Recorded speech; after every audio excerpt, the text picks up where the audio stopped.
Thank you, Member for Speaker. Longman has the call. Dodgy knee there.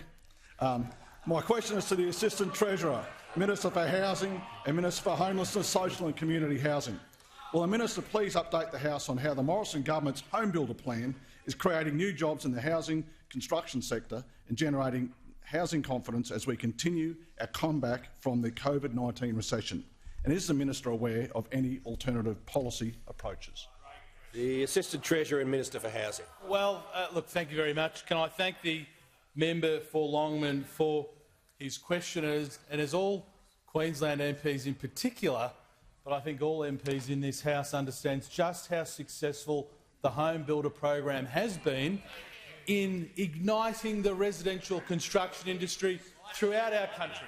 Every major city, every regional centre and every small country town in Australia. In fact, in Queensland alone, we nearly have 20,000 HomeBuilder projects, and nationally, over 90,000 HomeBuilder projects. Over 90,000, overwhelmingly being taken up by first home buyers who are purchasing that typical house and land package, people entering their home for the first time. And as the coalition government, we are the parties of first home buyers.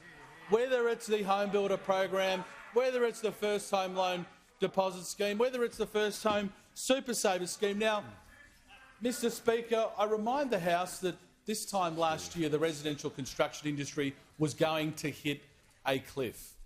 New home sales had virtually stopped overnight, and when we put HomeBuilder in place, we were hoping to protect the up to 1 million jobs in the residential construction industry. Never did we think that not only would the HomeBuilder program support those million jobs, but it would create new jobs. And by the end of last year, new home sales were up by 32.5%. 32.5%. And new home sales just means jobs for tradies on construction sites, whether we're talking about carpenters, plumbers, electricians, and the entire supply chain, which includes the manufacturing workers who make the bricks and the tiles and the glass, the timber workers who make the frames and the trusses. And, Mr Speaker, I'm asked by the member whether there are any alternative policies. Well, shamefully, the Labor Party opposed the HomeBuilder program. The Labor Party opposed the HomeBuilder program. In fact, the Leader of the Opposition in describing HomeBuilder, in talking about the first home buyers who have been using home builders to buy a new home, he said that all it would be good for is pearl taps and gold baths.